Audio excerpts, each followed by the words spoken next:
All right, one last drink, and then I'm ready to go if you're ready to go. This is a I'm Ready. gonna save it for the podcast. Save Okay. it for the podcast. Okay. Well, welcome back to the OMIO show. Number 3, the Old Movies Old Show for Patton. I'm your host, Troy, with Rich Uncle Matt Jones and the Millionaire as well, sitting in. I missed introductions last time because we just got right into it, so I'd give some introductions this time. Like I said, we are doing Patton from 1970. And did we just randomly pick this last time?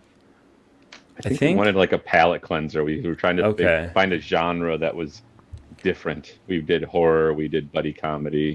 So Yeah, in which in our production meeting we decided that we kind of dig that, just the deciding at the end. So I've got the movie list pulled up. I can pull out some that I thought might be a palate cleanser. Because man, this one, sorry, I know we're getting it. I haven't fully introduced it, but it's a lot. It's a long movie too, right? Like, isn't it a like lot. 2.5 hours or it something? had an intermission. Yeah, that's right. I have still in the digital edition, by the way, which is like you can just press pause, y'all. But they kept it in. They kept it in. Shortly after minute marker 1 hour 39 minutes, I have intermission question mark. Yeah, with the score and everything. Yeah. So, Patton, 1970, directed by Franklin J. Schaffner, who also directed Planet of the Apes. I have written down, which is also on our list, and screenplay by Francis Ford Coppola, and it was based on a couple of books, including General Bradley's autobiography, I think, if I read correctly. I can Oh, do. that's cool. I didn't know that. Yeah. Well, Francis, and Omar Bradley was like he was an advisor on the movie, if I remember correctly. Okay, So, nice. I can go down some of the film lineage before we obviously get into the movie, but I always like to do I was first introduced to this completely unknown to me. I think the episode's called Bart the General. It's a first or second season Simpsons episode where it's not really Patton based, but it's he's Bart's taking on the neighborhood bully, and the Patton soundtrack is going to do the entire thing, like minutes and minutes of it. It's very epic. And as a kid, that was like 1989, 90, 91. I was like, oh, they wrote this awesome music for this cartoon. It's like, no, they were lifting it directly from this 6-time Oscar-winning movie, 5-time, whatever it did. So that was my first introduction with it. And then Seinfeld, You Magnificent Bastard, or whatever. I've heard that in multiple episodes of that show. It's like I had no idea until the past couple of years, because that's the first time I viewed this in the past 2 years. And I don't think, have either of you seen it? I had never seen it. I'd never seen it before. I knew a lot of the major references because of Mystery Science Theater. Really? Because they reference like lots of popular movies, and so I've heard, I'm going to Berlin to personally shoot that paper hanging son of a bitch. I've heard that like plenty of times, and then like, you magnificent son of a bitch, I've read your book. Yeah. Yeah, I've heard that before. So yeah. This movie's a complete blank spot for me. I believe this is on the AFI Top 100 Films of All Time. I think Probably. I'll double check, but I know that my dad, Fat Troy, I know you're a big fan of John, Of course. but he has always loved this movie and talked about it, and so I've always wanted to see it just because he likes war movies a lot, and from my understanding, this was kind of the gold standard war movie for decades. Probably until, I don't know, something like Platoon in 82. Mm-hmm. Was that, I said decades, so I think that was like 12 years later.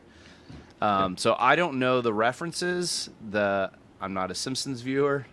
All I can say is to listeners or watchers at home, if you're going to do this for a movie, this is the movie to do it, and that is have Wikipedia open and have a map open. You really need both those to really get the whole experience, because I know what Sicily is. I don't know what Palermo is. Yeah. And many other cities and places in Africa and Italy, and then later in Europe. So I was literally reading Wikipedia, pausing it, looking at a map, resume movie, doing that for the first probably 30 to 45 minutes to get my bearings, because the North African portion of World War II is not only a blank spot for me, but I think it's a blank spot for most Americans. Like we just go, it's not Right, yeah. Japan and it's not Germany and surrounding areas. So I don't know what happened over there, but something that's kind of early on in the war. We weren't that involved yet. I don't know. So it's like speaks to, I think, a lot of ignorance we have as Americans around history and geography. So anyway, that's my recommendation is have a map open while you're watching this movie, at least. Yeah, and it's cool that you say that, Jeremy, because I think this is the third time I've watched it now and read the full synopsis because I was like, I liked it enough to watch it again, and I liked it the second time, but I couldn't talk about it in an educated way because there's so much, to your point, like we're moving here to go here, then we're going to swing up this. Oh, nope, someone canceled those orders, et cetera, et cetera. It's like, what, who, what, where? The Nazis were in Africa. And I was going to comment as well. Is like I don't have a lot of World War II history. I had a copy of The Rise and Fall of the Third Reich, lost it somewhere, could not replace it, and I think Matt Jones might have read it at one point in time. I have a copy of it if you want one. So did you feel like more already aware, like going in, having, because I mean, but there's so much history with World War II. Like that's one book. There's a section just in like, a bookstore of like World War II history, like every country, everything. It's beyond my ability to like really. You're a World War II historian if like you're into that. There's so much of it, right? Yeah, no, I don't know. I don't know enough about it. I know there was an incursion in North Africa, and there was fighting. I mean, a lot of the kind of old colonialism was still there, I think, at the time. And some of it was probably ebbing away, but I know, like, England and France and some of the other countries had probably stuff going, still people still around there or connections from their colonial days. And I knew the Germans had made, I know Rommel the Desert Fox. That's like, I knew in general, like, oh, Rommel was famous for his North Africa campaign. So I knew about that, and I knew Patton and Rommel had an incident. But I don't know. I have not watched like the History Channel back in the day where it was like, 24/7 Nazis in World War II. So I don't know enough about this stuff. So it was all kind of newish to me about how Patton's career went. I knew he was a big general, but I didn't know all these types of different types of things. Sweet. Let me pull over to the gimmick page. I just want to see, like, do I need to read the synopsis? 1970 American epic biographical war film about U.S. General George S. Patton during World War II. George C. Scott, I guess we haven't mentioned him, as Patton, and Carl Malden as General Omar Bradley. Directed by Schaffner. Script from Francis Ford Coppola. Based their screenplay on the two books Patton, Ordeal and Triumph, and Bradley's memoir Soldier Story. So when did Apocalypse Now come out? Good question. I was thinking that too. Because that was his movie. I think that came out after this. Because he got. Oh, absolutely. No. They're close together, I'm pretty sure. This was 1970, is that right? Yeah. Because this would have been pre-Godfather too, right? Yes. Yeah, Godfather was like 71, I believe. Wow. Or it was around Apocalypse the same time. Now was 1979, so 9 years later. Okay. When was Godfather? Well, there's just no way to know. Well, but I'll see what I It's can like come 70. up with. It's 71 or 1972. 72. 72. Yeah. Okay. So he was maybe directing at this time, if not doing screenplays and Hot stuff, off and then the heels of Patton, he went on to an illustrious career. Be a huge director himself. Okay, well, hey, that's a fun story. Kind of like the James Cameron doing like paintings for John Carpenter and stuff like that, and then becoming like a huge director himself. I didn't know about Well, that. I thought was Yeah. what knowing Coppola's history with Apocalypse Now in Vietnam. I was thinking like, okay, was this movie made? Like, would he put in some sort of like, because it's made in it was made in 1970, so like we're in the depths of like we're in the heights of Vietnam, right? So you're making a war movie like while Vietnam's going on. Are you putting stuff in there about and I think there are certain little digs in there like. They're like, oh, there goes old blood and guts, and somebody's like, yeah, our blood and his guts, So like, I think there's like little things in there, but maybe at this time they couldn't be too overtly, like against Sure. war, but at the same time they got to put some things in there about how like maybe not all the generals are great. So I was looking for those types of things, and then maybe like, hey, 9 years later he really goes the opposite way or puts in a really anti-Vietnam type of sentiment. So Yeah. I don't know. Good call. Good call. We may have lost Jeremy. I don't know. I will keep on going for No, the. sorry, I had a spill. I was gonna clean it up. Oh no, you can go. You can go. I'll just keep on reading. You go ahead. Patton won 7 Academy Awards. I actually did want to bring this up really quick because I found this very interesting, including Best Picture, Best Director, Best Original Screenplay. Scott won Best Actor, but declined the award. And I guess later, I'm not going to scroll down, but he didn't want to support actors competing and some other things as well. I was like, that's really cool. And it said that he was the first actor to do so. So Yeah, that's pretty fun. he's a great actor. Yeah, and so off the top of your head, like what else has he done? Because it feels like I haven't seen him in anything, but I probably have, and I just don't know. Or maybe I just like this. I haven't seen it my entire life until I was like 40. Doctor Strangelove is the other one that I think of. Oh yes, which I do love, and it's on Yeah. this list. And I saw that for the first time the past couple of years. Yes, that movie is Not great. seen that one Yeah, either. he is like compared to this where he has some moments of like big things. He is so over the top in Doctor Strangelove, and Very it much. is great. It is Yeah. incredible. Yeah. He's also, I forget what that movie's called, but there's a movie where I think it's called Nonstop, or it's a movie where he's looking for his daughter, and she's like in like the snuff film. She's like goes into like the snuff film industry. It's written by Paul Schrader, I think, who did Taxi Driver and some other Martin Scorsese movies, and then he did The Exorcist 3, which I Okay. think they talked about on Red Letter Media at some point in time. And Definitely. I've never seen The Exorcist 1 because I've always heard it's like this scary movie and think, I don't know. It just passed me by. that's But I think if it's not on this list, maybe this will be the final time to be like, all right, it qualifies for the movie. Once it goes to $5, then throw it on there. you've seen all the Friday the 13th movies probably multiple times, but I Exorcist just didn't have time for that one. well, and I mean, you guys know me It's well enough to different. know it's like slasher movies are kind of goofy and they're meant to be funny. Even that early on in the '80s for the Friday the 13th, right? The Jason movies. Like, but I mean, Exorcist, so far as I understand, it's meant to be like kind of disturbing and scary, and it's not like gory monster horror. It's like possession of a Right. human soul being, where it's like, oh, this is freaky. No one knows what to do. So It's true. I think it would freak me out, or I think it would kind of like bother me in a way that, yeah. If they reboot Friday the 13th next month and I go see it, like it's probably just gonna be gross. I'll be like, I don't like this because it's gross. That's fair. Oh man. Okay. So how do we want to do this? I've got bullet points through like most of the major things. We can just kind of like go at our normal pace, I guess.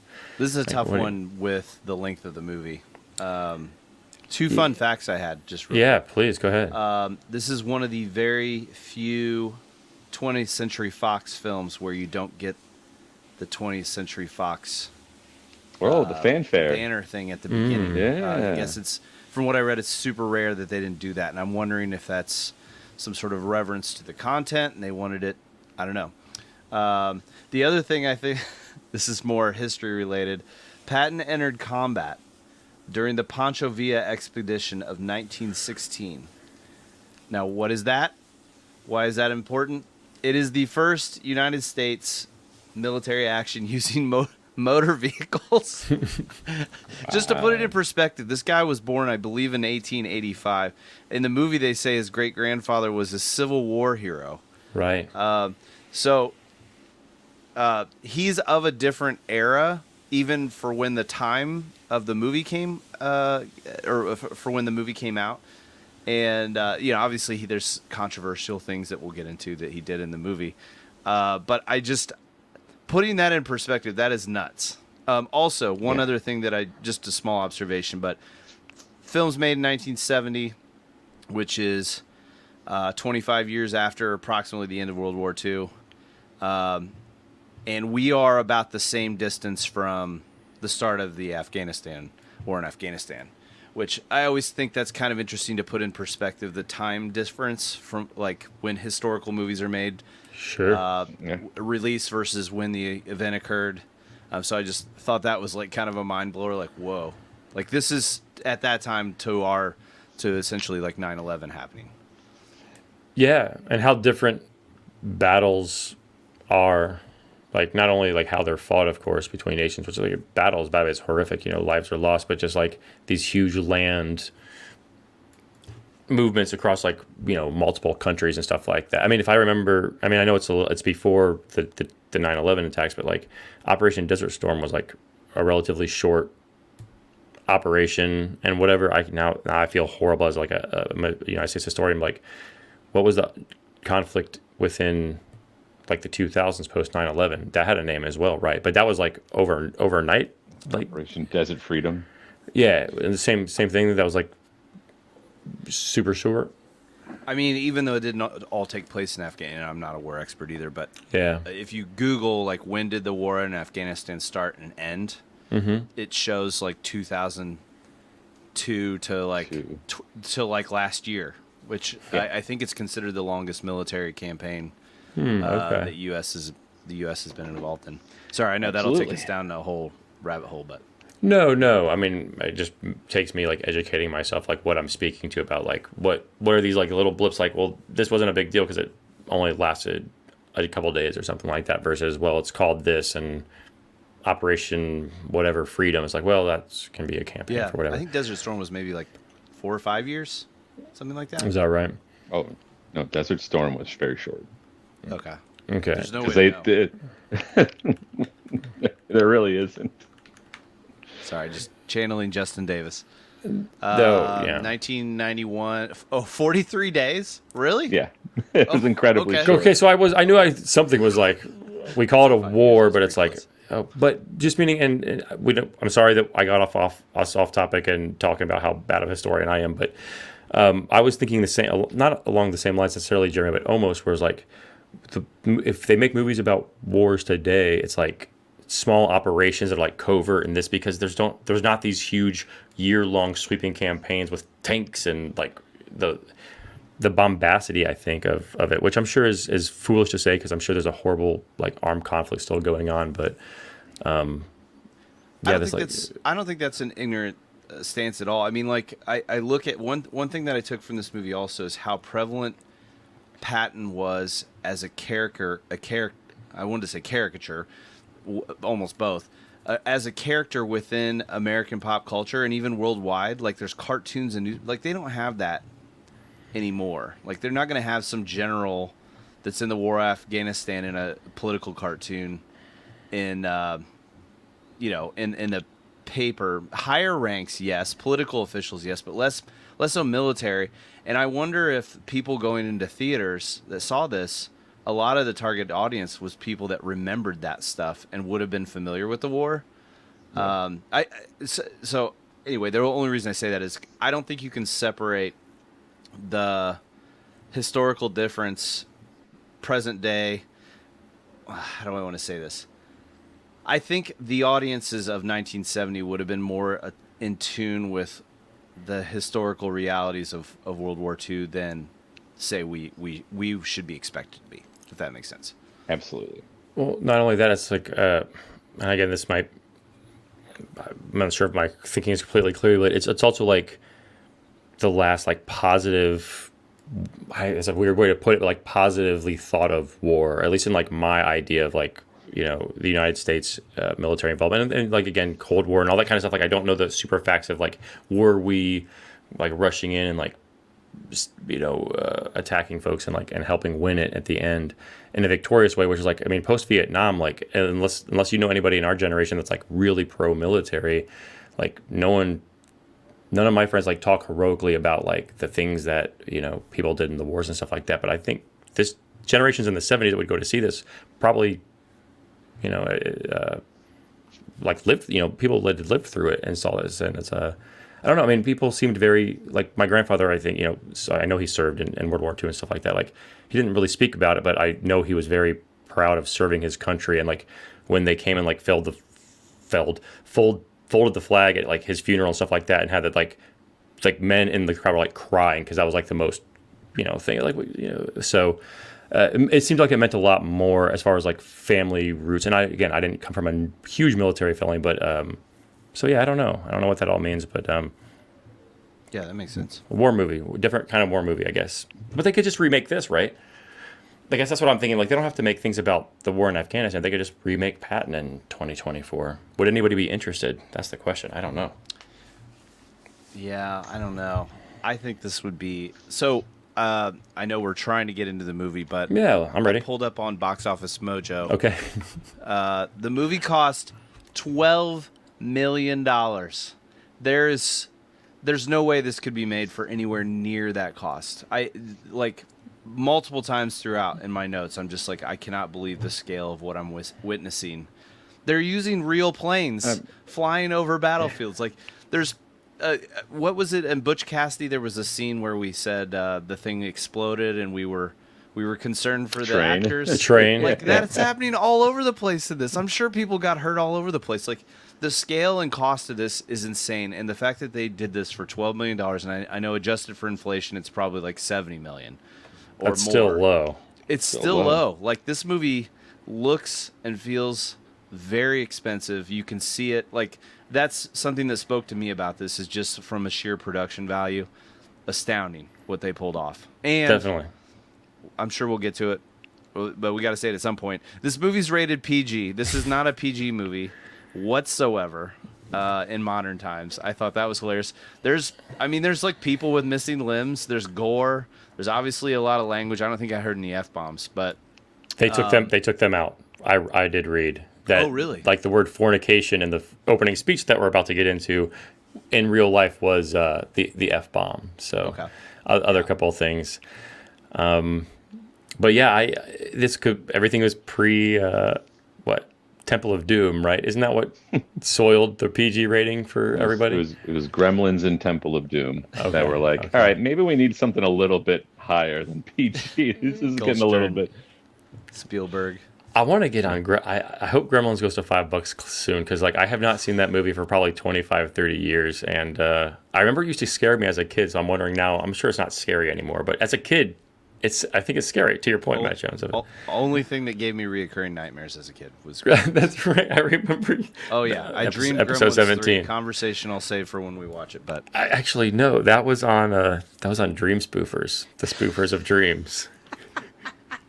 That's a real big. Yeah. Okay, so opening scene. Fun fact: did you know this is a big painted flag on a back wall of the studio? oh, I know that. I was like, that's a big ass flag. How do they get someone to like sew a big ass flag, painted flag? Mr. Scott refused to do that opening scene because they were going to put it as the opener. They said, "Oh, we'll change it to the end." They flipped it back to the opener, and I think it really works really well. I think it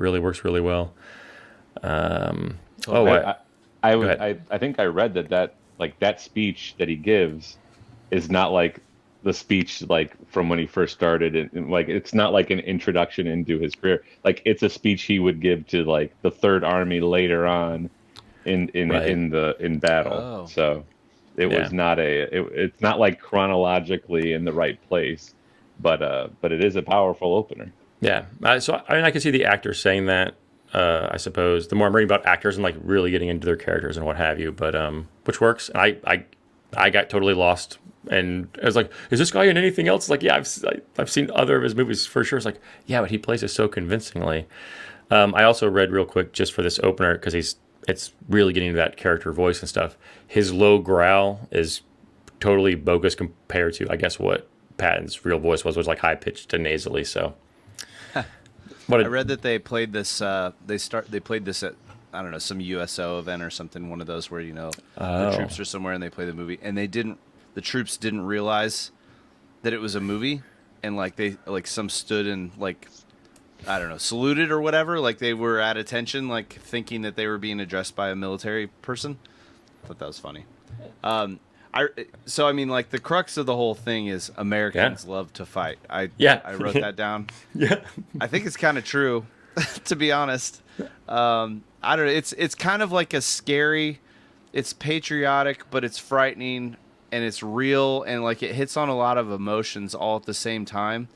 and somehow you're kind of jazzed up. Like I could imagine being a soldier and being like, "Yeah, let's go do this." Like, you could kind of almost summarize the whole movie in that. Like that speech is the movie. I don't know if that makes sense. I think so. You can see all his foibles and all of his strengths coming across within that speech. No, I mean, and Might be a reach. I don't know, but no, I think to your point, like the movie emotionally for me anyway is kind of like a roller coaster ride, like, especially like my feelings for this character and for like the thoughts on war and just human conflict and it goes obviously way deeper in this movie, and we're in the middle of multiple like worldwide conflicts going on right now, so it's crazy to think about and put it into perspective. And again, the emotional roller coaster ride that you were bringing to is like, I agree completely. It's like sometimes I agree even though it feels like bad to agree, but then it's like, sometimes it's a little too far, stuff like that. So yeah, I don't know, but thinking of it as a representation of like the entirety of the movie, like I think that probably, because same thing in the speech, you kind of go up and down. Mm-hmm. So it goes right from that to parade number 1. I think there's 5 total. I was going to make a point to count them down. I was like, no, I'm going to take less notes. He rolls into town with sirens blazing to meet Bradley. He gets his premature stars, and this is the only time I think he outranks him for the movie, because then he becomes 3, and then they both become 4-star generals, I think, and that might be incorrect. I think I was trying to pay attention to the stars because I thought they made a big deal of it at the beginning, and they kind of stopped talking about it. But I kind of kept an eye on their helmets or their shoulders. So, that. Yeah. Sorry. Opening scene. Battlefield. So there was a battle gone awry, right? And that's what drew Patton there in the first place. The British Army, I guess, was going up against Rommel or Germany and Africa, and they called him in. That's right, Matt Jones? Oh, the first one was it was the first American incursion in North Africa, and it did not go well. I think they didn't have air cover like they were supposed to have from the British. And so, yeah, they were pretty much wiped out. And so, I think Rommel even kind of mentions it like, well, it's their first time out here. I'm not going to say that this is how it's always going to be. Yeah. So, like, I can't just assume that they're going to be bad soldiers and bad fighters. Yeah. We're gonna get to the Germans. Yeah. We're gonna get to which I wrote down. It's like they're the comic relief. Like every time it cut to the Germans, and we'll get into it. It's so funny. I don't know why, and I don't know if they were portrayed that way on purpose or what. So he rolls into town, sirens blazing. Obviously, we're gathering that he's like pomp and circumstance kind of guy, right? First hospital scene comes up next, where he introduces that no battle fatigue in my army, and not a lot of sympathy for the yellow bellies. No yellow in the Patton army. There's no such thing as PTSD in World War II. No, exist. Yeah, I don't know.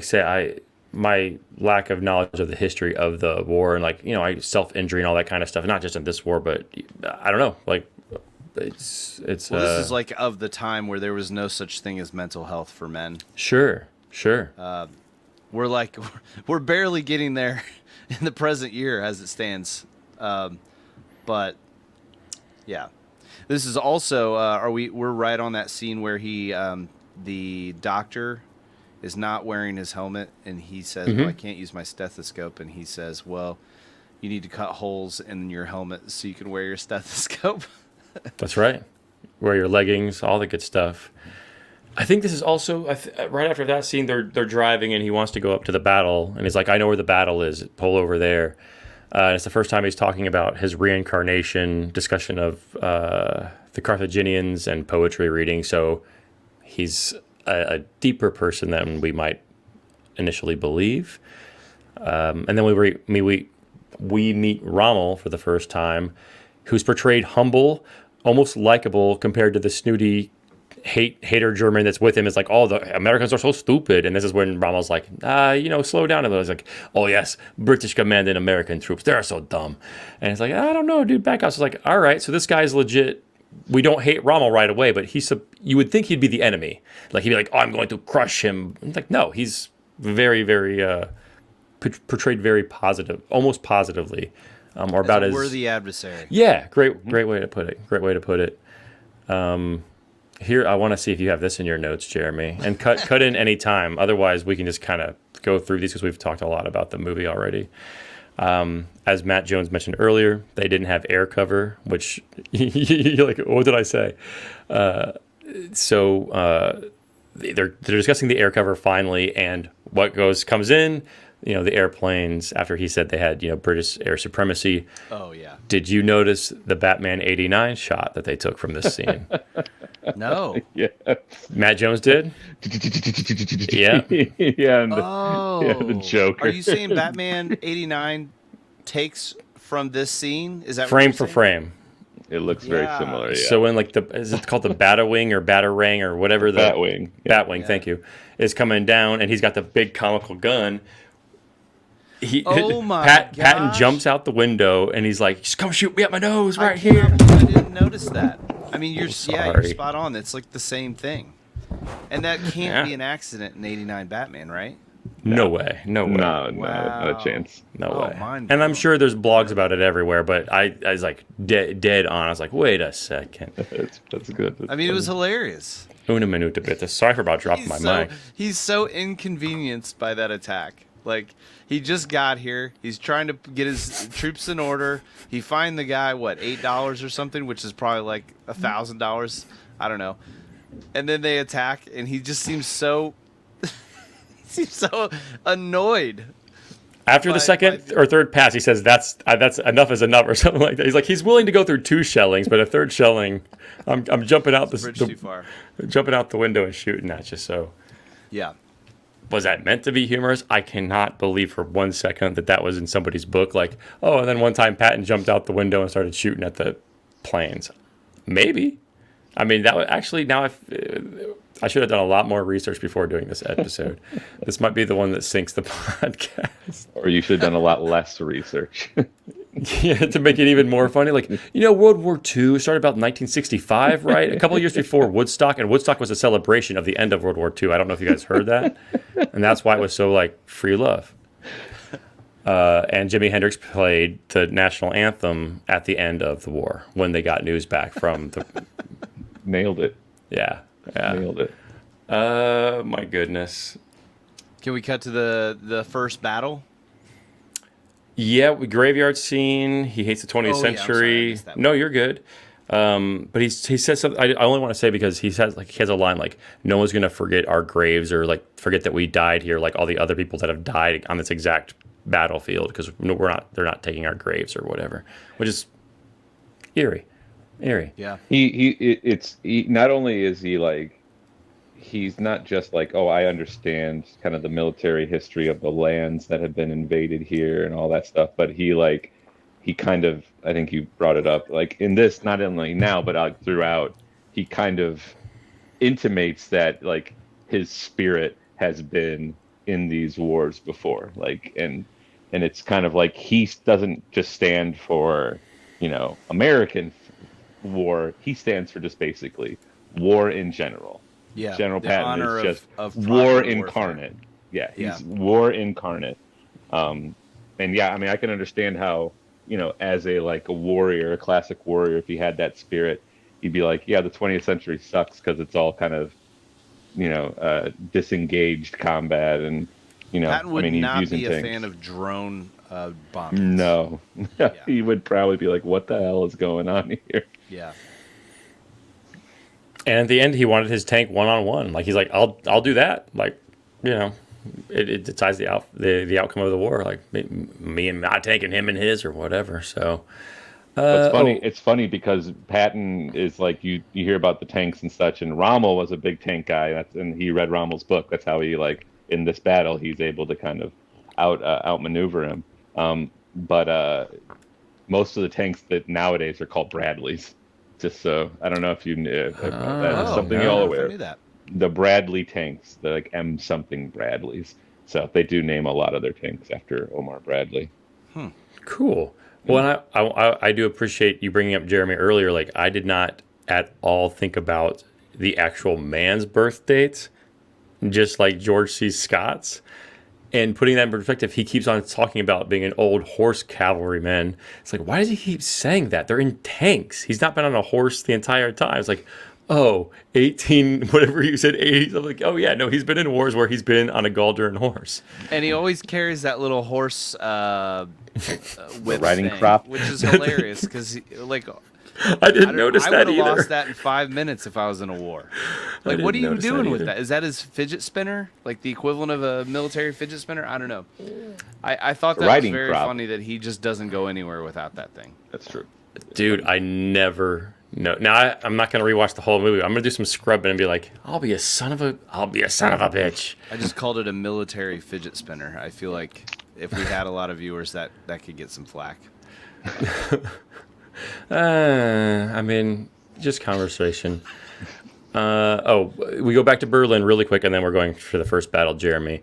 And they now have a guy that's talking about like the history of Patton, and the guy Rommel again painting him in a pretty intelligible way, or intelligent and mild-mannered guy. Is like, you're not telling me anything about the man. What you can tell me about the man is like he believes in reincarnation and writes poetry, and it's like he never digs in, always on the offensive. He's like, and then he looks genuinely worried, like Rommel does. So he's actually putting fear into him.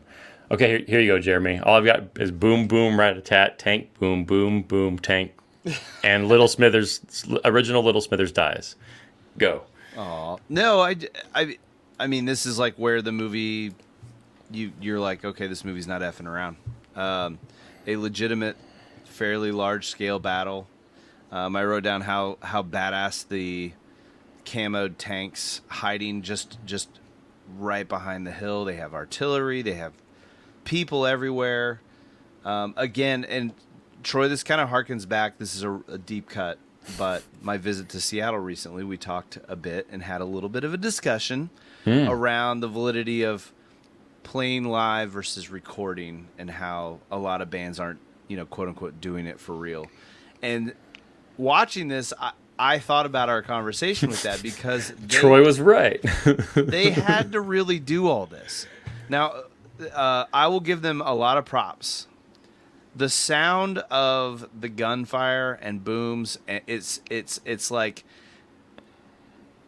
I don't know, a controversial suggestion, but do we have George Lucas come in and just, George Lucasify the audio at least? Because the gunfire and booms sound horrendous. However, get some Skywalker sound on this. I mean, this battle where he basically Rommel's coming down the road, unsuspecting, hundreds of troops, lots of tanks. We've heard the tanks are impenetrable up to this point, and they just lay waste to the Germans in an epic fashion, seemingly losing very few soldiers. They have the high ground, but the scene that I was just the jaw drop was when you can see in this one shot there's at least, I don't know, 20 moving tanks, several hundred soldiers, and 2 low-flying planes fly over. And I just thought about, like, all right, there's no cell phones. What are they using, walkie-talkies or CB radios? Like, there had to have been a coordinated effort of, like, in 4 minutes and 39 seconds, we need you to fly over so we can get this shot. And it's a marvel. Like, it's incredible. Not to mention the fact that who drives tanks besides people in the military? Like, I know there's some civilian, like, pilots, because it can be a hobby, or even helicoptering. Like, some people can get, like, their private helicopter license, but you don't get your private tank license, so they had to have, like, 20... I mean, how many people does it take to run a Galdern tank? There's multiple people in the tanks in, like, Last Crusade, so I'm assuming other tanks have multiple people in them, right? Not to mention, there's not just tanks laying around that you can go rent at Enterprise. Like, you have to plan for having all these vehicles wherever you're at. I just quick Google, where was this movie filmed? United States, United Kingdom, Spain, Morocco, Greece, and Sicily is where this movie was filmed. Like, I can't believe they did $12 million. Just the Herculean efforts of, to your point, like, the manager, and maybe it's as easy as calling the Sicilian government and being like, hey, we're shooting a movie there. can we borrow some? I mean, who knows? I don't know. It was 1970, but no, I'm with you all the way.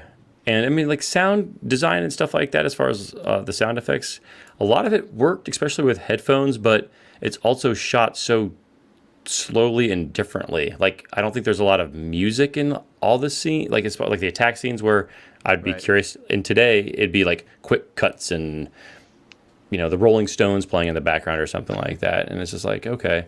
So I appreciate it for what it is in its simplicity and how it was made, like without digital recording devices. I don't think to just make bombastic stuff. So I don't know. I don't know. I'm right with you, Jeremy. Like the first time I saw this movie, I was so impressed because I like really slow moving shots without a lot of. And it's like they had to like crash this tank over a wall and then have another tank come up over it, and then something like multiple times in multiple battles. It was like this. Yeah, it's like crazy. And this is where is this? Do we in this scene hear him say, "Rommel, you magnificent bastard, I read your book"? Yes. Okay, I wrote that down. So then they're in Algeria. Imagine someone yelling that on the battlefield. And it's so referenced too, like that. I wish. I mean, like a Google search, like who is referenced that thing. It's like, I think I don't know anything about this. I think Seinfeld does it twice. But okay. Little Smithers dies. That's like the one bad thing that happens, right? Why do you keep saying that? Because it's this little assistant that follows him around at the hip, okay. and then he gets new Smithers. Like in the very next scene, he lights his cigar. He's like, "Who are you?" He's like, "This is your new assistant," and he's just like. Yeah, he's the yes man. Like, actually, you beat his plan, so you really beat the man. And, well, don't you think that they're relieving you so you can go take over some other better army? I brought you some wine. Anyway, sorry. I assume this is referenced in The Simpsons also. Oh, yeah, I'm sorry. So I forget you don't watch The Simpsons. Matt Jones, you get the reference, right? Yes, I got it. If Matt Foster has made it this far after we've embarrassed ourselves with our lack of after I've embarrassed myself with my lack of military knowledge, he will absolutely get the reference. Oh, they took the this is where he tells them that you took the 10th Panzer Division without Rommel. He wasn't there. So he gets a dinner party going to get his approval for his next attack. And, dude, this far into it is when we meet Montgomery for the first time, I think. The British general, right? Who's kind of a funny character. I like him because he's got a funny accent and he's wearing shorts. Can I just say, I think this movie, I think they were making, like, I don't know if they're making fun of the British, but the British are hard to take seriously in this movie. Like, oh, well, let's just see what comes around the horizon, right? Ha, ha, ho. Hey there, they're buddy. so silly. They're dressed so silly. They're painted as inept and not providing proper support. Americans are here to help you out, but we're not allowed to take any credit, or people will get upset. So like, there seems to be this undercurrent of sort of a disrespect towards the British in this movie. I don't know. Maybe that's just No, you're my out. read, but No, totally agree. How are we with the Brits in 1970, Matt Jones? We weren't in a war with them, right? Like okay. No, we were allies with them. So we're just having a little fun. War with them. well, in my Why is he so snarky? Because I didn't necessarily read that, Jeremy, but you're totally right. Like they're portrayed as like the lesser thans, and then the American brass army comes up against their bagpipes in the one scene where they get it done. They can't get it done. We'll get it done. in Messina. In my extensive Wikipedia research that I did while watching the movie, it does seem to.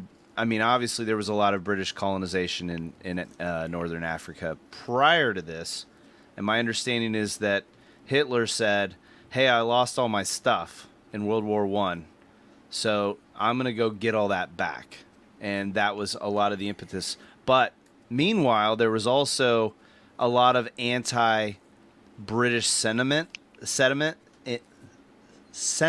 not sediment, in a lot of the locations where this took place. And so, like, there was a lot of political posturing and maneuvering that had to take place where, like, all right, British are helping out with this, but we're going to make it look like it's only the Americans helping out with this. And then, like, sorry if this is an ignorant statement. Also, like, the French were pretty prevalent in that area, and they were against the British and United States at the start of World War II. The I don't know how you pronounce it. The Vichy French, Vichy, Vichy. Vichy. Didn't even know that was a thing prior to this movie. That's like the part of France that didn't get taken over by the Nazis in the early 1940s. Ah, okay. So there was a lot of presence around South Italy and Northern Africa of the Vichy. Is that what you said? I've only read the word. So it's very interesting to read the political Machination.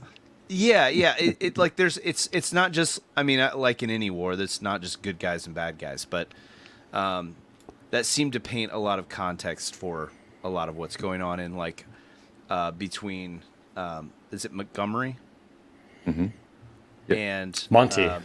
Yeah, Monty and Patton. Like, there's a little bit of that that we don't see in the movie that's part of history. So just want to add that. Yeah, super interesting. Yeah, and Patton, it definitely demonstrates that, the British have been fighting that war for, what, 2-3 years, probably maybe even more than that by that time, and the Americans were just kind of coming in. So there's like probably some resentment a little bit there. But I think overall it just demonstrates that, like, hey, Patton's only interested about dominating, just destroying and winning in war. But, like, there are other considerations that also need to be taken into account. So, like, if it was just the Americans just rolling through, then it's going to make the British look weak. And we don't necessarily want to have the British look weak after we win this war. There are long-term ramifications of good point. all these different things. So that's the political and long-term vision versus Patton's, like, I'm just going to go in there and I'm going to just destroy people. I'm going to dominate. So it's a different world. It's not just come in and conquer. But that but again, back to our talk earlier, like, that's what makes me viscerally, like, sick in my stomach to think of, put to that question, like, what do you do if you're president of the world or whatever? It's like, okay, it's like, in that sense, like, it kind of makes sense if you're just trying to win. Rommel plan, go. Who cares about how it makes someone look politically? If we delay this another 6 months, even more people are going to die, in my mind. So if we can get it done. It's like, well, we don't want the British to look bad. So, and people would legitimately probably say, and maybe did, like, it's okay, it's worth the lives because we want our British Empire, whatever it is, to be strong at the end of this. Because no one knew what the outcome was going to be. No one knew what 2024 was going to, be where we're at now. So. Yeah, that kind of shit's just so heavy, man. And I obviously we didn't live through it. Like, have we lived through anything so potentially life altering? If something were to go the opposite way, I don't know. I don't think so. But we've also lived in the United States our whole life, so far as I know, except for Japan, Matt Jones. Until there's a draft, I don't think we can ever truly understand, like, what, like, the stakes are. Yeah. Basically, what. Vietnam and World War II. World War II had enough volunteers. I don't think it was mandatory, but Vietnam obviously was mandatory. Mm-hmm. So Sicily plans change, and we get another back to the Germans reacting to the general's landing and their descriptions of them, stuff like that. Not as comedic in this one, except for the one guy says that all generals are kind of like pompous. That's the dude that, like, understands. Yes. Patton. Yes. Yep. And they just ignore him. But it's like, no, I kind of get this guy. Yep. This is what's going on, and they're like, nah, that wouldn't work. That's not how things work with that. Nope. There's a lot of respect for the Germans as adversaries in this movie. I like, obviously the Germans are really bad guys. Like, I'm not like a Nazi sympathizer, of course, but, like, in terms of combat, like, you have to respect your enemy. Not that I have experience with that, of course, but I really enjoyed the scenes. I was kind of taken aback and not expecting all these scenes with the Nazis, and they're talking about Patton as this legendary person and, like, guessing what he's going to do and all that. I thought that was really cool. Yeah. And they correctly predicted he's going to go for Sicily, as he does. Back to the timeline. Let's see. Oh yeah, We're yeah. gonna go Oh no. real time length of this movie again.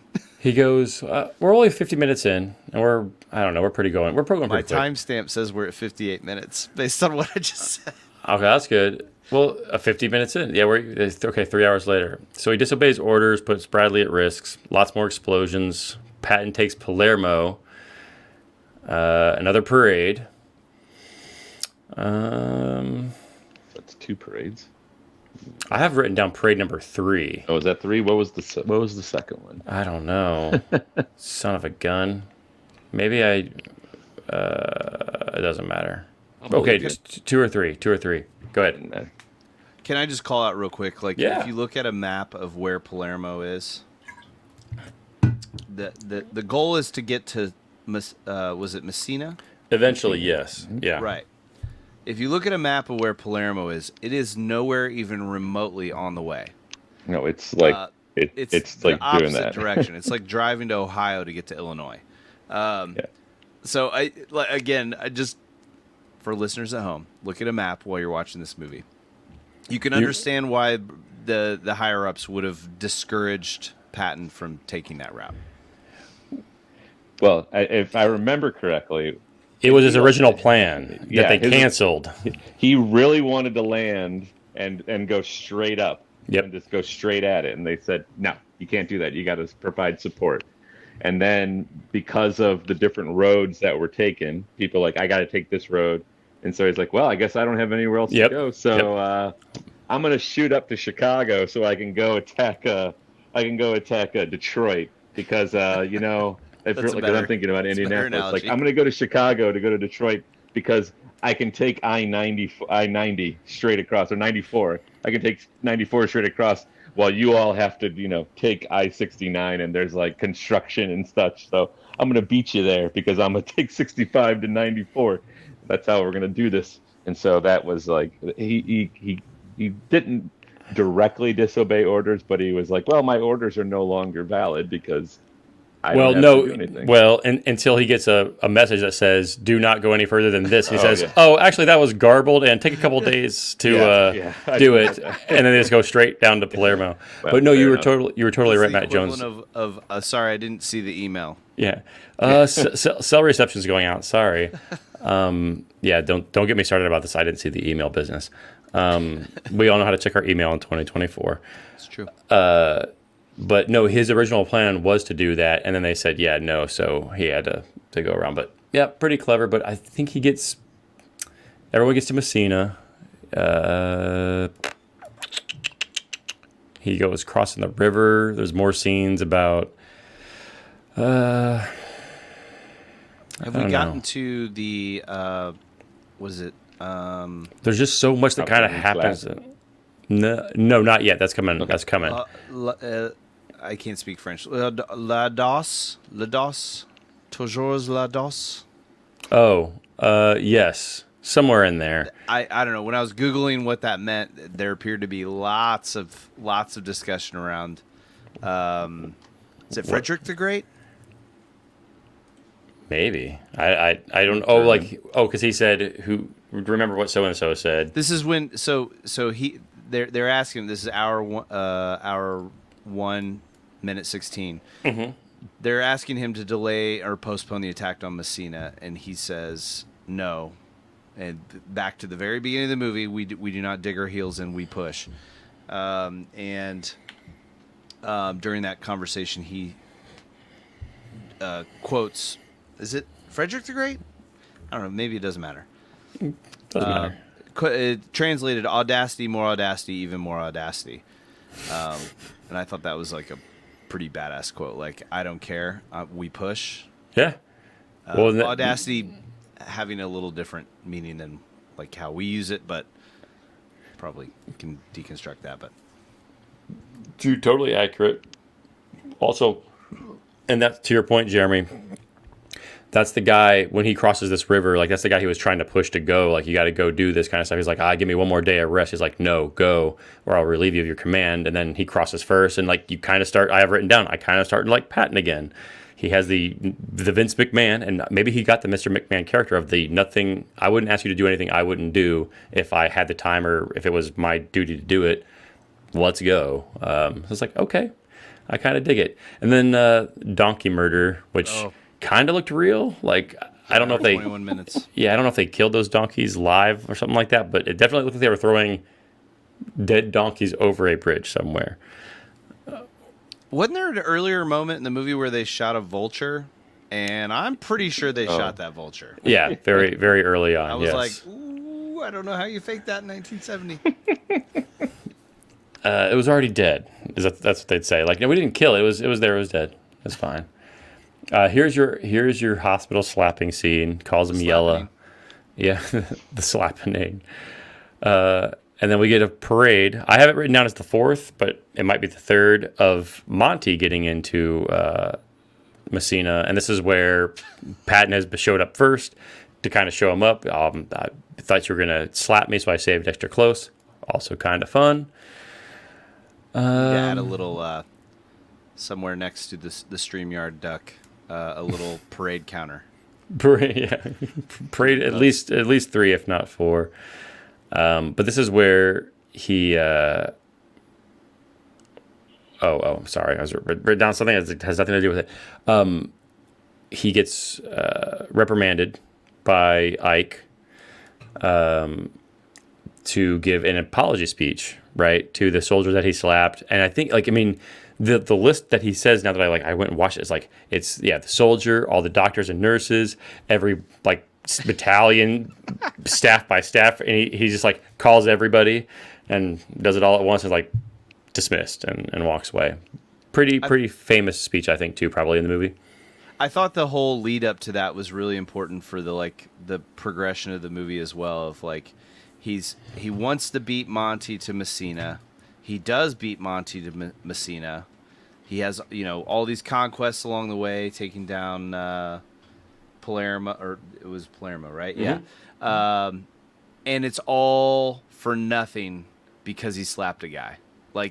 Even at that point of all this great conquest, it means it's almost meaningless because he can't carry himself like a normal human being. And have command. He keeps on, I'd crawl on my belly for a command, a little bit later in the movie. Now, here's I wonder how historically accurate that is. Did he really slap somebody? Was that that's my ignorance too, but was that a major thing that people were known? And it really relieved him of his command? Wow. I think so. That's cool. Okay. It'd be kind of hard to put something like that in and not have it be based in something on historical fact. I guess that's true. It just, again, I guess any of these historical whatever, I don't even know what this is called. It seems too much like perfect writing of everything just happens to work perfectly. And then the end of the movie, I think you slapping that boy was the best thing a private ever did in this war. It's I'll see you at 6:30. Fade black. I want to share that there is a Wikipedia post. This is its own post, not under George S. Patton. Oh no. George S. Patton slapping incidents. That to me says, where there's smoke, there's fire. He's a slapper. He's a slapper. But it might not have been one isolated slap that set off this whole chain of events. It was a combination of slapping, a plethora of slapping, as you say, if you put an A in front of it or not. So in a interesting way, he does the mandatory apology speech to everybody all at once. Makes it short and sweet. An apology. I'm sorry you were offended. It's one of those. Yeah, but again, but he also teach him to be a man or something. Yeah, right. He also but again, if you're in the army, you're in battle. His points are kind of valid. I was trying to reinstate in him courage or something like that. That was what was on my mind, not to demoralize this man and embarrass him. As if I scare him into, it'll make him work harder because maybe that's what worked for him. People say the same thing about basketball coaches, right? Coach Knight. Some people responded to his bullying. Some people dude, fuck this guy. So, I don't know. I can't say anything bad about the general on Bob Knight, the general out here. So, but yeah, anyway.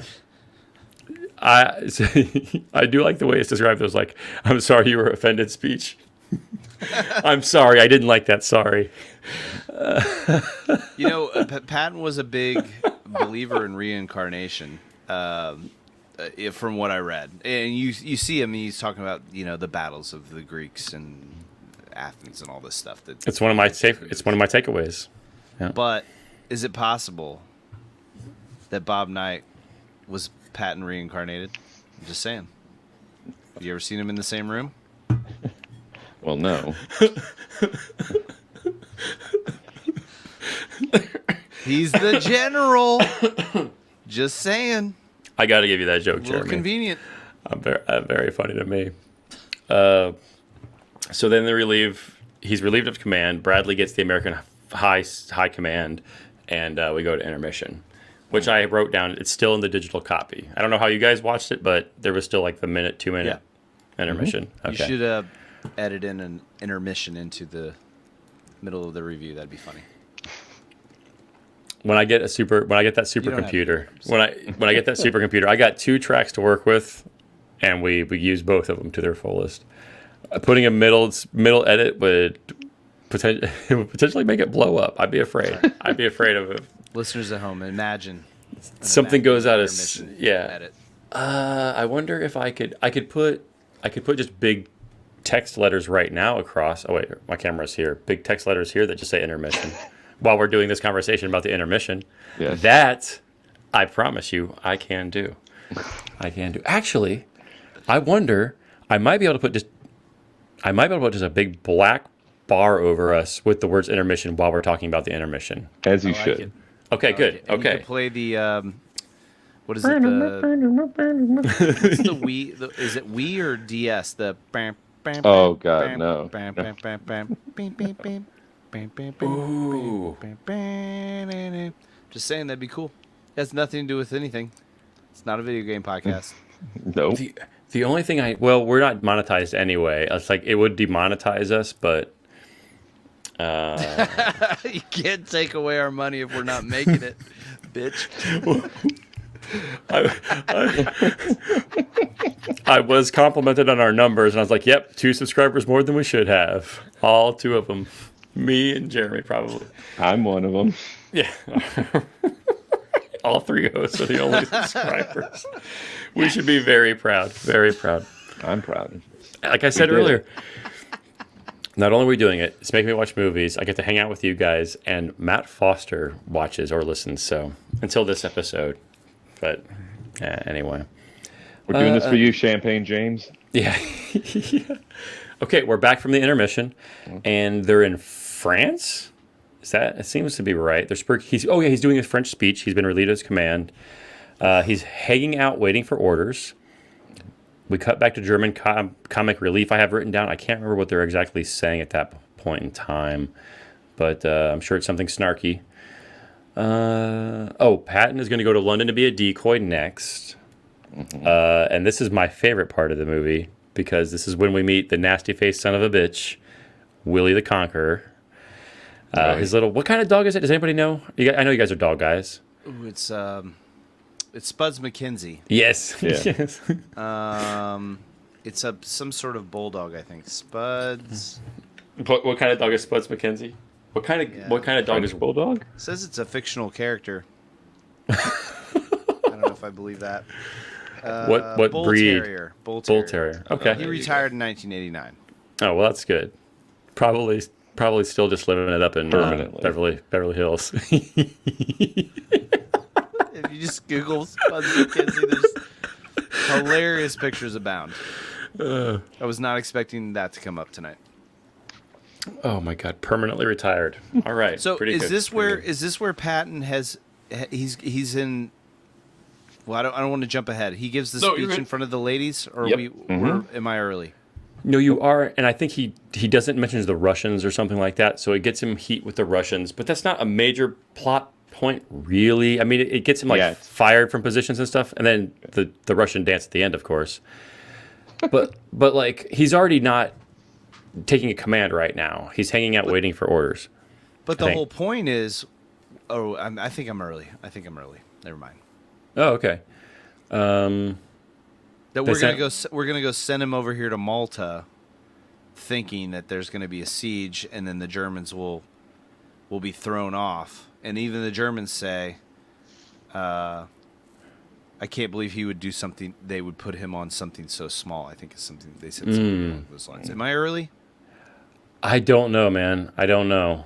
Like It's a long movie. Well, and I mean, I like your idea of timestamps because I just have it. I'm just going like scene to scene basically. But if I knew what timestamp, I could definitely. That'd be a good way for us to link up. Let me scroll back down. So, hour 39, Patton discovers Bradley has gotten the top post for the assault in Europe.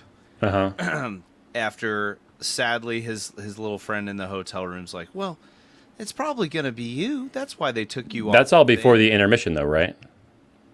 I have that after the intermission. Huh. Okay. Okay. Did I miss that? I have it before, and then like the first thing back from intermission, he's in France talking to the speech in French. So I mean, I guess just wherever it is, just go to that, and like it's like right, basically talking right after there, and he gets the dog. Oh.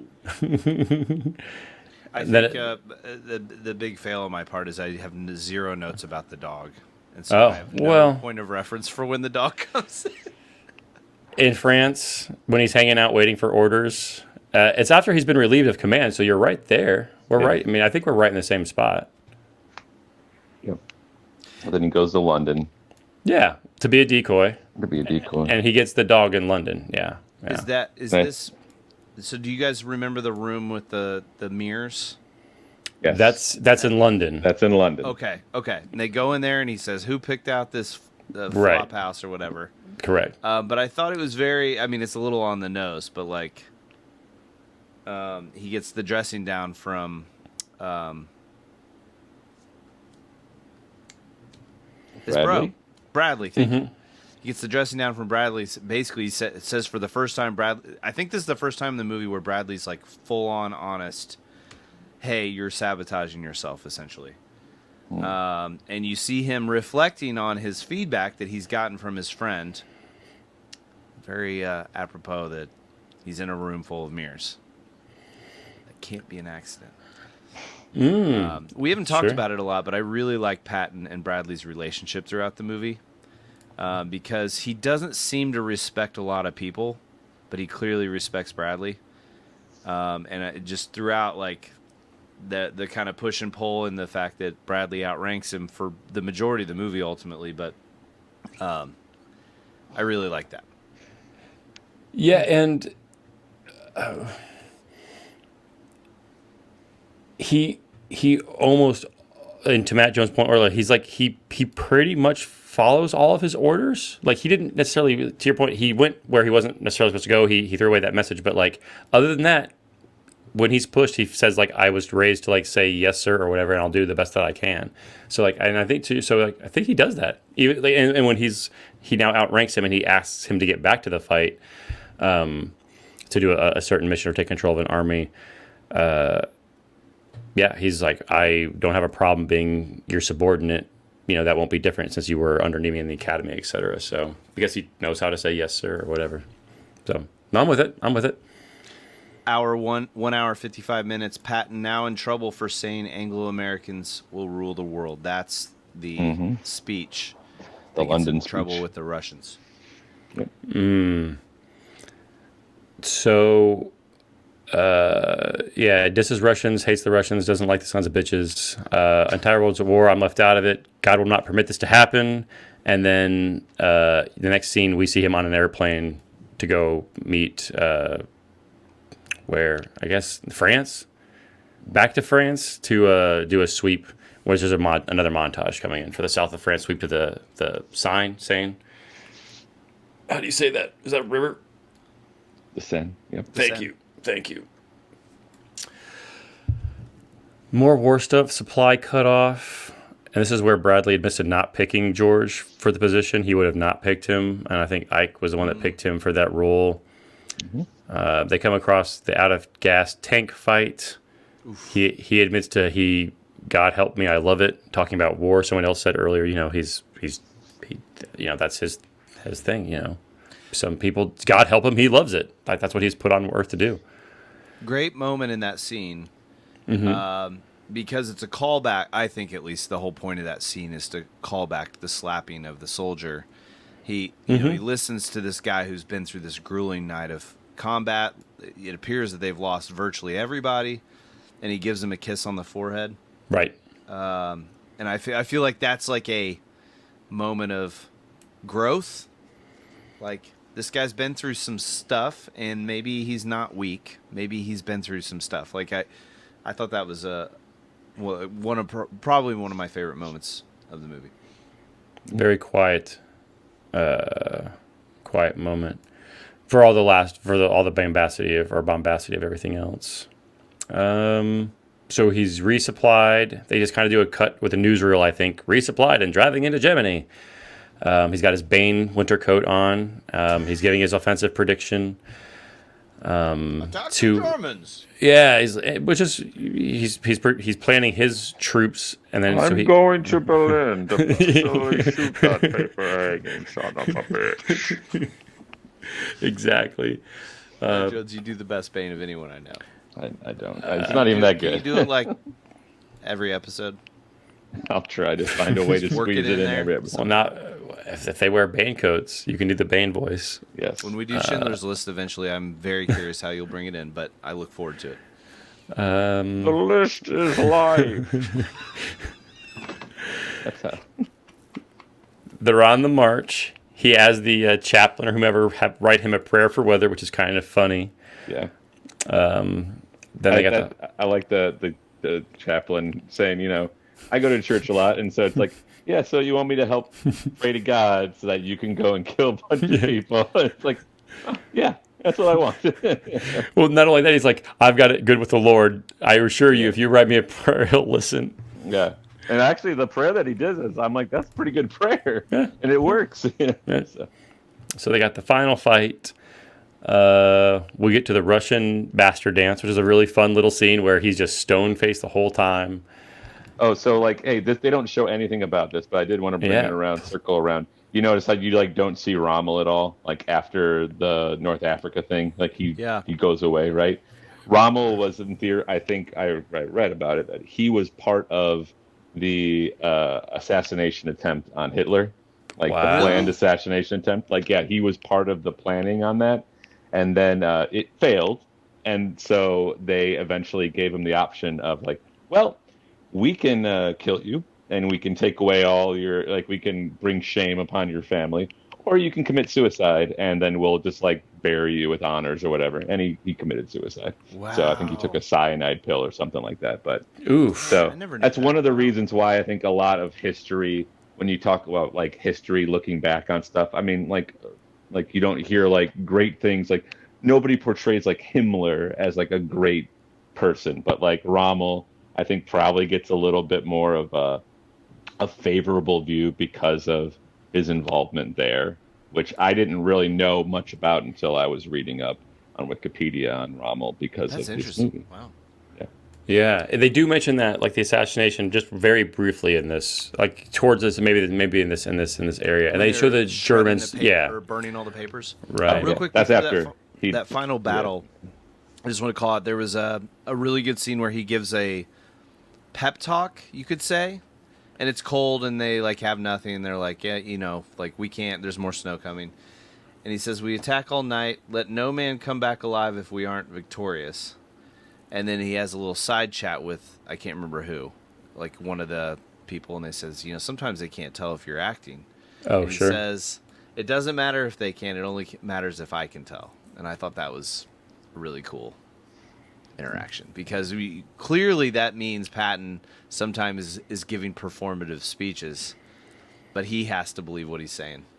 And that's kind of an interesting component of military and leadership in general, of sometimes if you've led people, you have to say things you don't believe in order to motivate others around you. Yeah. There's some Star Trek reference like that I've seen on, some red letter media program, I'm sure, where it's Captain Picard is you don't really know where you're going. It's no, but I have to make them believe that I do know, because that's what a leader does. That's true. Yeah, totally. I'm sure. And to the quote earlier from Bradley, you do this because you love to do it. I do it because I've been trained to do it. And like, he probably got trained the same way as far as like, what you have to do to get people to get motivated. We get to dance. He's still, after all this, he's still talking trash. He compares Republicans and Democrats to the Nazi Party, which is, I think, when he gets completely removed of everything, like he's finally like, no, you're done. So he gets relieved by Eisenhower. I think actually, like in his office, you only see like a sign, which I never noticed the first time. Guess his quick goodbye. I actually laughed out loud because like, this has been my favorite thing ever. Goodbye. Walks out like, what? After you're chumming with these people. He walks Willie. He almost gets hit by a cart, which I don't know what the hell that's all about. That's like the most random thing at the end of a movie ever. I don't understand why that was there.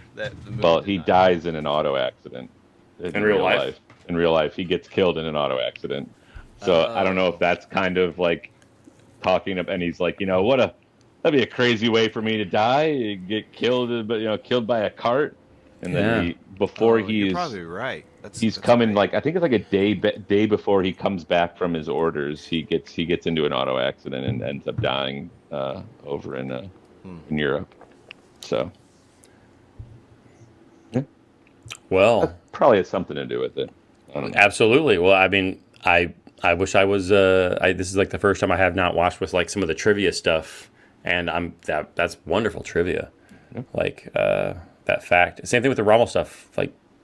And I wonder, again, people 20, 30, 40 years younger than us, like if they saw this, like that was just general knowledge, like stuff that we've accumulated. Like I know when the Nintendo came out or when this movie came out or like Jurassic Park. Like if you ask a 10-year-old, like when did Jurassic Park come out? Like, I don't know, like 1975. Like no frame of reference to that time. But we just happened to live through it. So like we have a general idea. So there weren't a lot of... It's sad that like all of the things that we know are like video games and when movies came out, but we're expecting people in 1970 like, oh yeah, you knew about Rommel and he committed suicide. Like they knew about things that seemed to be a little bit more pertinent, like overall life. Well, they didn't have the internet, so they actually paid attention to what was going on. Well, not only that, because this would have been maybe after their time. It's just like people had like different hobbies of interest because there weren't video games. Like, I could be a professional streamer if I'm 10 now. Like, I'm going to work towards that. It's like, well, I'm going to read about history books because I maybe want to go into the army in the 50s or 60s or something. So, I don't know. You're not wrong. Right. Well, same thing with like cars. I'm not a car guy. Jeremy, you're definitely a car guy. I know. Like, I'm guessing there might be fewer car type people. Like, yeah, like classic cars and like knowing everything about them versus just like, I just want the electric car to drive me everywhere. I don't know. That's for a different discussion, a different day. But yeah, I mean, I don't feel bad. I mean, I certainly, let me take a point now to apologize at the end of the show. If I say anything offensive to anyone that has served in the military, I certainly apologize. Not that I don't think anyone listens to the show anyway. No one said anything disrespectful to military. I hope not. But say I don't have a great frame of reference. So talking about it and looking up history and getting taught history by people on the thing has been very informative to me. I think it's important to call out too, like, we kind of danced around it a little bit, but at the start. But like World War II was sort of the last war where we were viewed as the good guys, you could say.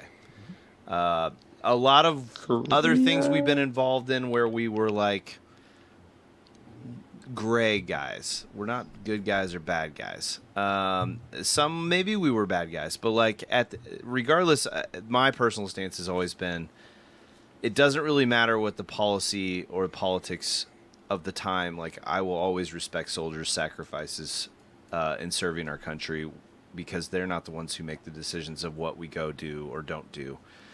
So that's my personal stance is, they're doing their service to the country, whether or not it's just or they're, all that. So I don't know. That's maybe a controversial position, but I feel very passionate that like I separate the service from whether I agree or disagree with a certain conflict that we're involved in. 100%. I mean, if they're doing war crimes, then that's bad. Like they shouldn't be doing war crimes. We don't condone that. But yes, no. I mean, if you're serving. You don't have to. You're out there and you're volunteering. It's a volunteer thing. Like I didn't do it. Like less than 1% of the country has served. So No, I mean, I That's a definitely great support that. Yeah. And a lot of countries still, I think, have like, do places have mandatory service like Switzerland or stuff like that? I can't remember. Korea. Sweden does as Okay. well. Korea does. Yeah. Yep. So, yeah, mad respect to anyone that has served, all that kind of stuff, if you are listening. But I do, last thing I kind of say is I do like now, having seen the movie, the first time I thought it was going to be total rah-rah because it's called Patton and it's got this actor and it's Patton. Blah. I was like, it's going to be all about him and how he's blooded and guts and charging down. And it not that way at all. It's very, shows both sides and it almost makes him out to be in the end like antiquated and not the enemy, but like, it's good that this is kind of going away, even though he basically helped win the war. So He's an anti-hero, I would say. yeah, and I was not expecting that. I was expecting a totally pro American war film, and this presented both sides and still let you think. And I don't know, you can kind of agree with both sides to a degree. I thought it was funny when he's talking about, after the whole Russian thing, he's like, "Give me 2 weeks and I'll get those you get them sent back." I'm like, I bet in 1970 there were a lot of people that were thinking, "Boy, I wish we'd just let him do that." Yeah, we've got the army here. Let's just go push them right back to where they came from. And not only that, he's like, let's get the rest of the Nazis to join up with us. And I was like, oh boy. Like, you probably shouldn't have said that, dude. If that was like true, accurate stuff, like, things that this man said, I'm like, okay, but to your point, Matt, just like, well, I mean, Patton would have gotten himself canceled on Twitter a long time ago if he was of the modern age. I loved all the language. I loved the dialect that he used. I mean, knowing that he portraying the voice or character a little bit inaccurately, I don't care. Like I got sucked into the movie. I'll say the third time felt like a bit of a slog, although taking notes was good. But the first time I watched through it, not knowing where it was going and not knowing my history clearly, I was very surprised at how much I liked this old of a movie, quote unquote. That I hadn't seen before. When I was watching through it, the one thing that stuck out to me, and you guys talked about it, like there are great like scenes of battles and great cinematography and such, but like the amount of places that they go to, like rooms and buildings and outdoor venues, and I'm like, it's not like there's some. It's not like my dinner with Andre is just two guys sitting down at one restaurant, right? So like very few locations. Like you think about it, like there's a lot of stuff that makes me think, oh yeah, $12 million, like how did they do that? But like just the amount of like rooms, and it's not like we just built it on a set. Like you see them like walking down, if they built that on a set, kind of like we talk about The Shining, it's like, how do they build this on a set? Like all these different places and such. It is just so crazy to me. I'm like, okay, they're bouncing from place to place to place to place to place to place to place, and then I'm going inside of a place here. I'm going inside. It's just like, man, so many different locations. It is just incredible. It is incredible. You really get that feeling of movement, of not staying still, which is kind of like Patton. Like I'm always attacking. I'm always on the move. It's like you never are ever. It like the longest you're really in a place is that very beginning where he comes into that location to kind of train up the army. But after that, it just feels like you're constantly moving.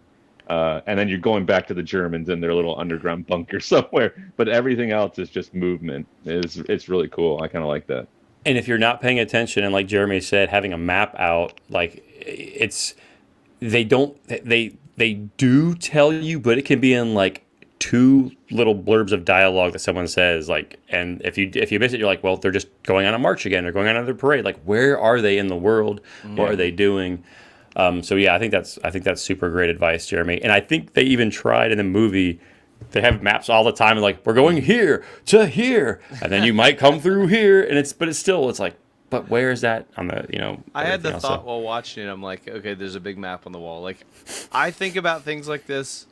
Maybe it's weird, but so like we're gonna go up here, and someone had to arrange for the map to be mailed or delivered to their little war room. Sure. And like I just think, like this is obviously predates Amazon and things of that nature. Like there had to have been a lot of couriers and people that faced a lot of danger to like deliver materials or maps or correspondence or whatever, because there's not cell phones, there's not email, there's not Amazon. Like I said, I just, the fact that anything got done 100 years ago, I know this isn't 100 years ago, but just like it's astounding to me.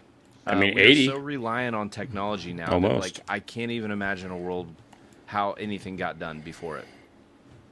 But I had just a couple final thoughts, just little notes here at the Yep, end. and then I'll do my 5 takeaways. Go ahead. Oh yeah, is this a good time for it? Yeah, perfect. Go ahead. George C. Scott, just an incredible performance. Like, one for the ages, maybe like a top 10, top 5 all-time film performance, I think. Like, I'm watching this movie and I'm like, he is this man. Especially, and it almost lends to it that I don't know him from anything else. So, like, he really is this guy.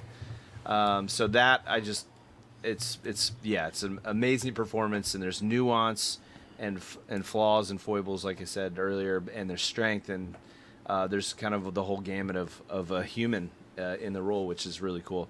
Another thing we didn't talk about, the film handles passage of time incredibly well.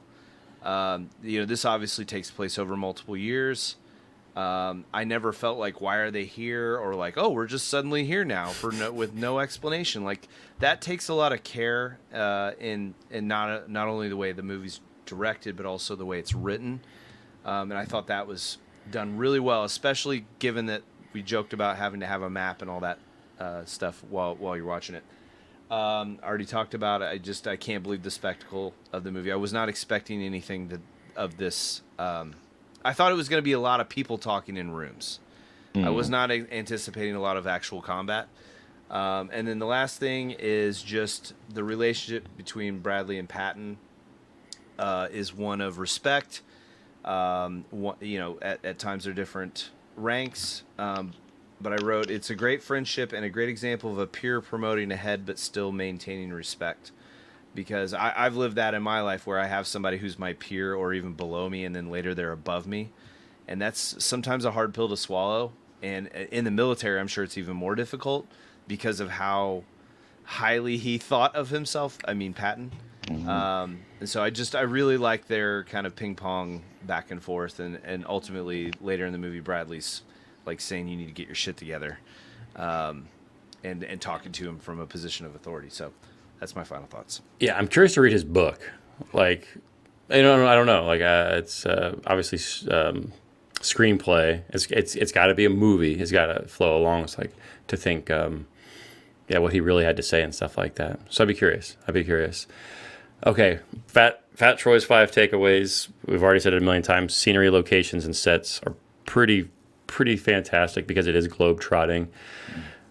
I think I got this with the other one. Live animals. They have donkeys, they got horse, they got camels, they got geese. Like, what a royal pain in the ass. And tanks. So they had like dogs tied up with tanks. It's like, what a nightmare to deal with those things. The battles we talked about earlier with the tanks. Not only that, the extras. Like, I can't remember the last time I saw a movie with that many real extras. Because if you see, like, what was the last big Avengers or something, that's like all digital things fighting each other anyway, so it's not real people, so it's not impressive to see 300 people fighting there. But this is like, they're real people in Galdern costumes. I really liked, and we talked about it briefly, but Patton kind of plans out all of his stuff based on past, and he has it all like memorized. He's reading like past war journals at night, so all of his war references this third time through, like, really, I don't know them. I said, like, it's over my head, but it was very interesting that he, like, we talk about what we geek out about. Like, he not only likes this is his job, he's been trained, but he geeks out. Like, this is what he does in his free time when other people are checked out. He's, reading stuff like that at night. Well, that one German dude was like, oh, yeah, no, Patton's going to go here because that's what they did in, like, ancient parts of Germany or whatever. Yep. And the guy's like, that doesn't make any sense. And it's like, nope, that was exactly what he wanted to do. Yeah. So he would have totally done that too. To your point, Troy, isn't there a scene where I think he loses the third, or I'm sorry, he loses one of his groups, and he is like, I don't. It's clear, like, he doesn't know what he's gonna do with himself. Like, this is all he knows. Yeah, like it's when he's like in the one room with like all the tiled floor. It's like really interesting, and he's he's like I feel like I'm being left out of like this is what I put on Earth to do, and they're keeping me out of this fight. Like yeah, like the most emotional he's been. I guess he's really beside himself. So the last thing I'll say, and then we can wrap up. Only had an hour and 30 minutes. We got through it because again, it's just like you say, it just keeps on going. What can you really say about this scene that we haven't said before? It's a very bright movie. Like a dark a war movie nowadays would be like dark and grimy and gritty. Like every war room scene is like bright lights and like everything. So it's like it was an interesting time. It looked like a TV show. Like I haven't seen MASH, but it looked more like that. Which, despite all the horrific nature of what they were doing, it didn't seem as much because it was always very brightly lit. And I don't know if that was an artistic choice or what do they call it, like cinematography or not. But it's just something I noticed. I was like. All these things would be like moodily dark. You're like, oh yeah, we need to go here, Bradley. Like, I don't know, like Ike wouldn't like that. And it's just like, nope, bright light, and he's got his whip. So his ivory pistol, no, yeah, ivory pistol, because he wouldn't be caught dead with a pearl pistol. Only a hooker in or a pimp in Louisiana or whatever. All right. Oh, what we can do real quick. What are we watching next? Does somebody want to pick and or host? I don't have the list.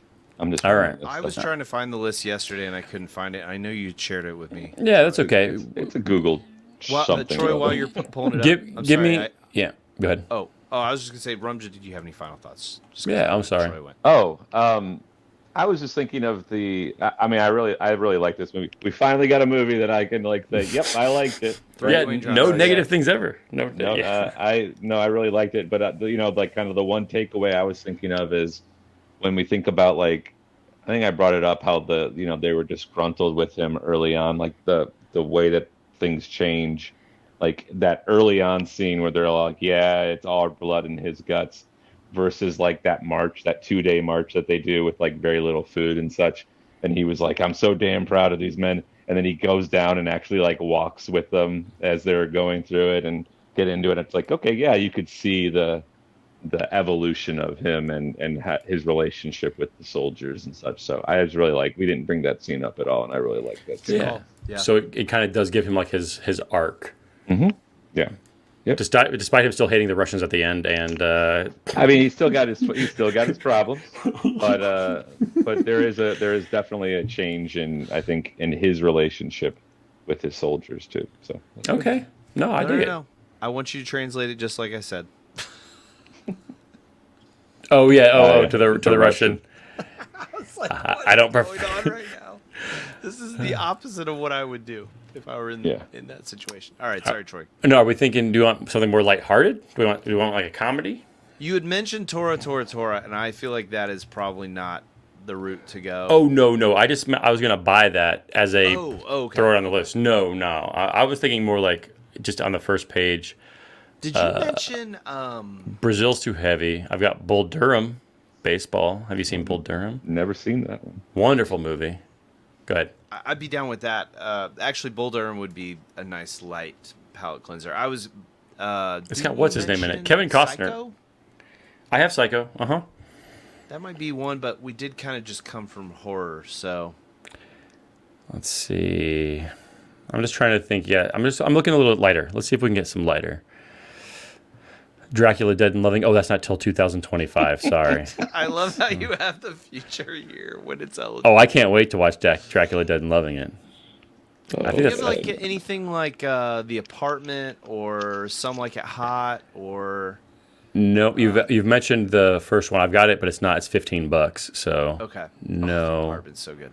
I like Some Like It Hot or Cat on so something from that era that's like screwball comedy kind of thing might be fun to do because that's very different than even modern.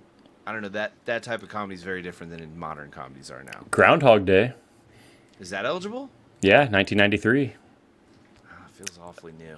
John Waters' Hairspray. If you've never seen that and want to see Ricky Lake dance, I've seen the musical is great. The Hairspray musical is great, but this is not the musical. This is the movie. This is the John Waters original. Yeah. Yes, it's. I love it. I'd be interested in seeing that.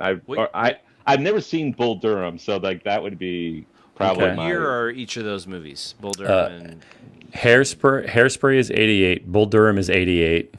okay. That'd be cool to do an '80s see. movie. I mean, I'd vote for either of those. I'd be Okay. fine with it.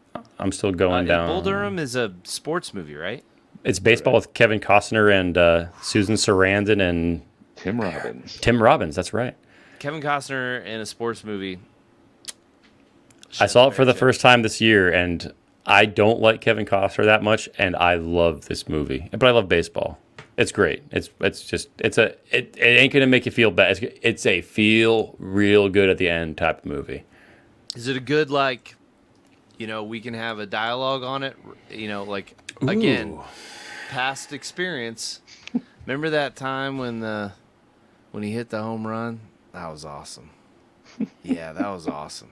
Yeah, and then later that was awesome when the other thing happened. That's my only question. I gotta think about it. I don't know. I mean, I guess there's only one way to find out if we do one of those. If you got, I'm gonna scroll a little bit further. Find a movie Rumja's going to hate. You might hate Bull Durham. I like the idea of Rumja being the heel of the show. Oh yeah. Great. Sorry, Rumja. Outlaw Josie Wales is kind of a comedy. Is it? Kind of. Clint Eastwood says funny things when he kills people and stuff. Well, it's I don't know. There's We haven't some done a Western yet, There's some though. funny scenes in it. I get Butch Cassidy. Kind of did. Other than 1/3 of the movies we've watched, Nope. we haven't done any westerns. Saturday Night Fever. Never seen it. Can I pick that one? Oh, I mean, I love it. There's a story that's told often in our family. Stacy's dad waited outside in line for that movie. Do you remember when people did that? You waited in line for a movie, hoping you get a seat, and you just sat wherever there's a spot in the theater. And it was really cold, and they were, like, oh. So Stacy's dad says, "This movie better be good." And then the guy in front of him said, "It better be damn good." And then they all laughed. And I've heard this story like 5 or 6 times in my life. And All they're about Saturday Night Fever. And then he always ends the story this way. He says, "And you know what? It was damn good." I'm okay with it for sure. And there's definitely stuff to talk about. Yeah. Matt Jones, have you seen it? I've seen it years ago. Okay. I remember, I love the soundtrack, but outside of the soundtrack, like, I don't remember that much about it. So Okay. it'll be fun to watch. All right. I was going to say the story about Saturday Night Fever that I've been watching a lot of, somebody compiled all of Siskel and Ebert on David Letterman shows throughout the years, because they have those two and David Letterman have a really good rapport. Oh, I didn't know that. Yeah. And so one of the things is Gene Siskel, like, early on bought John Travolta's white tuxedo that's on, like, the cover and such. He bought that at an auction for, like, I think it was like $2,600. And then he put it up for sale, and he made a bet with Dave. Dave was like, "You're not going to get more than like $10,000 for that." And he ended up getting like $200,000 or like $100-something thousand for it. I forget what it was. It was some like 6-figure number. And so, like, it was just a big thing. And then it sold recently for like many multiples times of that. And it was just like, it's just crazy to think of back then. It's like, man, I made $100,000 because I just bought a suit. So yeah, it's cool. A sound investment and a fantastic movie. So I think that'll be a good one. That'll be a definite. I mean, it's got heavy content at times, but nothing compared to The Shining and then even Patton. So yeah, it'll be a good one. And that bike scene from Butch Cassidy, that was pretty heavy. Raindrops keep falling on my head. No. All right, boys, we did it under an hour and 45 minutes. Yeah. Anything else before we want to sign off? Good to go. Well, you know what you have to do, Matt Jones. What's that? Salute the duck. Oh, yeah. All right. All hail. And what up? And what up? And what up?